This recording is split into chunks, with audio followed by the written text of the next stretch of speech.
Creo que el primer aprendizaje es que siempre tenemos que estar preparados para cualquier eventualidad.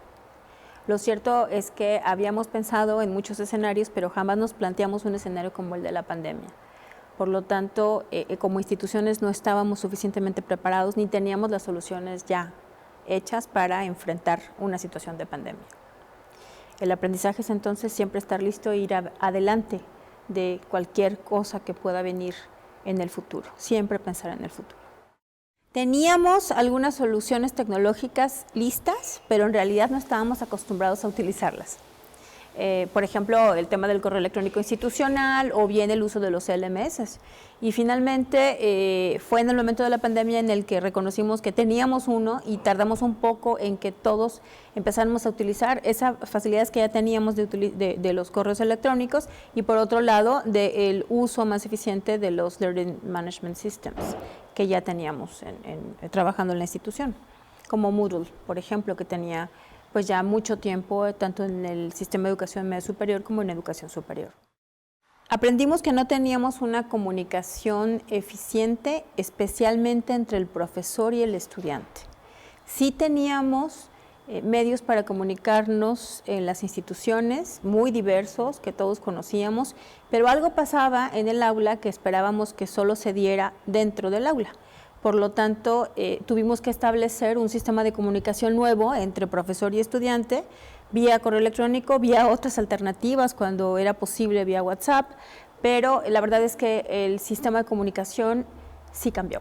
Y ahora la institución y el estudiante y el profesor deben de estar comunicados de manera permanente y de manera eficiente. Teníamos un gran expertise de lo virtual. Teníamos un sistema de educación virtual, teníamos profesores que habían sido ya profesores de otros sistemas, estudiantes que habían estudiado ya en modelos B-Learning, teníamos ya muchos asesores o diseñadores instruccionales. Sin embargo, realmente no habíamos exponenciado, no habíamos implementado en todo lo que se podía hacer el uso de lo virtual. La verdad es que a los que hablaban de la virtualidad los veíamos como que era algo que venía, pero que todavía faltaba para que se estableciera. Y de pronto, de manera abrupta, tuvimos que darnos cuenta que lo que nos decían era cierto y que tendríamos que haberlos escuchado antes. A pesar de que teníamos las soluciones tecnológicas aparentemente a la mano, lo verdaderamente importante eran las soluciones pedagógicas que podíamos tener para poder enganchar al estudiante cuando estaba en casa y tratando de entender algo que no se estaba quizás transmitiendo de una manera correcta porque no teníamos las estrategias pedagógicas desarrolladas para este tipo de aprendizaje de pronto remoto de emergencia. Fue entonces quizás cuando empezamos a recordar aquellos cursos que tomábamos sobre cómo es que el aprendizaje activo era fundamental y cómo las estrategias y las técnicas que utilizabas en el aula y ahora de alguna manera adaptadas al espacio virtual que te generaba una videoconferencia o un LMS, eran fundamentales para mantener ese enganche del estudiante y no perderlo. Finalmente los estudiantes también estaban teniendo algunas nieblas cognitivas en el sentido de que de pronto no tenían la posibilidad de preguntarle a su compañero algo que no entendieron, cuando normalmente en el aula se pregunta ¿qué dijo el profesor?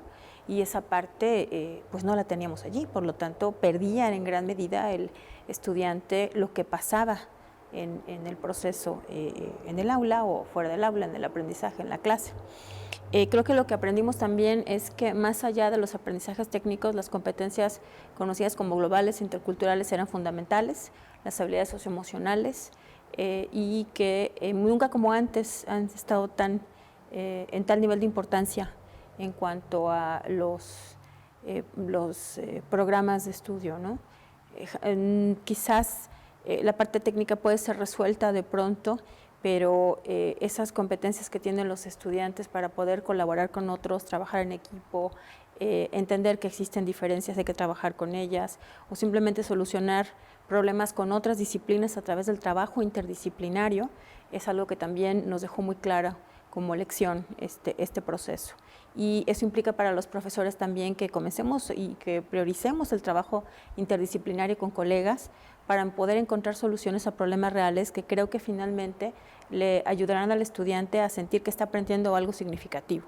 Es decir, algo que está en el contexto y que tiene como origen un problema al cual hay que encontrar una solución desde diferentes perspectivas integradas justamente en la interdisciplina. Me parece que ese es el gran reto que tenemos como institución, ese trabajo interdisciplinario. Algo muy importante es que sabíamos algo acerca de nuestros estudiantes, que trabajaban, que a la par que trabajaban estudiaban, que tenían muy diferentes condiciones socioeconómicas, pero creo que nunca imaginamos y nunca realmente nos percatamos de las reales condiciones de algunos de nuestros estudiantes. Desde el tema de la posibilidad real de tener acceso eficiente a Internet y por ello el tema de tener o no una cámara prendida o tenerlo o la posibilidad incluso de mantener activa una sesión, por ejemplo en Zoom o en Meet, hasta el hecho de que pudieran tener siquiera una computadora que no tuvieran que compartir con sus hermanos, porque también estaban estudiando, o con sus papás que estaban trabajando. Y eso fue, creo, un gran aprendizaje como institución, porque tendríamos que estar pensando en posibilidades de que cada estudiante tuviese su propia computadora o cualquier otro instrumento con el que pudiera trabajar. Pero la verdad es que las condiciones sobre las cuales trabajan cotidianamente algunos de nuestros estudiantes hacen muy difícil que esto pueda ocurrir. Y por otro lado, algo que también aprendimos como profesores cuando lográbamos hacer que se prendieran las cámaras era que no necesariamente el estudiante tenía un lugar apropiado para estudiar. Y eso es fundamental para lograr aprendizajes efectivos. Cuando lográbamos hacer que se abrieran las cámaras, lo cierto es que lo que hicimos fue perder la intimidad de nuestras casas como docentes y, bueno, evidentemente nos abrieron las puertas de las casas de los estudiantes. Pero también hemos aprendido con los últimos meses que es indispensable recuperar nuestra privacidad. Creo que eso va a ser un gran reto, donde empieza ya de nuevo nuestra vida privada. Creo que aprendimos a que estamos obsesionados con el control. Desde el punto de vista administrativo, como instituciones, vivimos controlando procesos. Y quizás el reto más grande es que realmente aprendamos y realmente incorporemos lo aprendido o la experiencia que tuvimos en pandemia, en el sentido de que pues no todo lo que ocurre, no todos los aprendizajes ocurren dentro del aula. Y no porque un profesor entra al aula está ocurriendo el aprendizaje o porque cheque.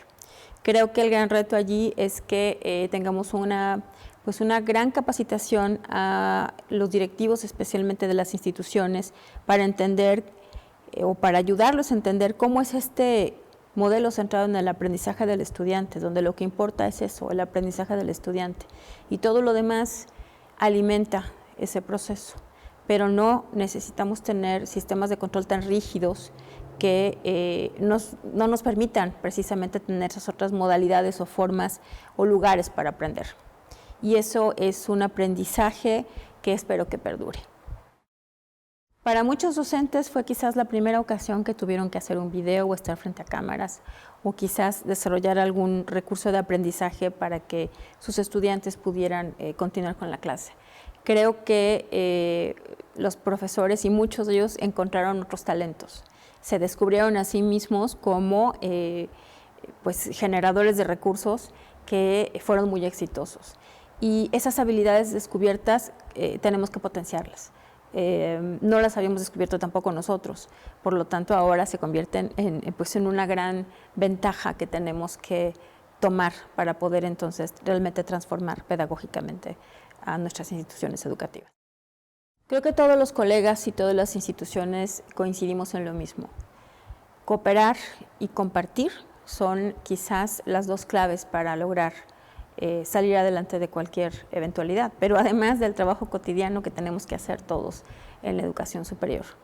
Cooperar en términos de los profesores, en términos de los funcionarios o los directivos y los profesores, cooperar entre los estudiantes y compartir todo aquello que hemos ido generando, todos los recursos que se fueron haciendo y que no hay necesidad de volverlos a hacer porque hay alguien más que lo ha hecho y que puede perfectamente compartirlo. Con eso claramente reducimos recursos, pero creo que la clave está en que realmente lo tomemos como los grandes aportaciones de este momento tan difícil, ¿no? Cooperar siempre va a ser mejor y compartir es lo que nos va a permitir llegar a mejores niveles de eficiencia en el aprendizaje. Cuando uno le pregunta a los estudiantes si ellos también aprendieron algo, pues ellos te contestan cuando tienes la posibilidad de platicar que sí, efectivamente, reflexionando ellos consideran que se volvieron más tolerantes, que entendieron que había diferentes formas de aprender entre sus propios compañeros, fueron tolerantes con los profesores que no entendían bien cómo utilizar la tecnología, fueron viendo cómo fue evolucionando el profesor, cómo ellos mismos fueron evolucionando y cómo fueron ganando mayores habilidades para ser autogestivos, para ser más responsables. Y por otro lado, para entender dos cosas. Uno, que no todo se aprende en la universidad y que hay más cosas que aprender en la vida y que disfrutar fuera de la institución. Hay más. Y creo que eso les permitirá en todo caso establecer sus estrategias de cómo ser felices en la vida.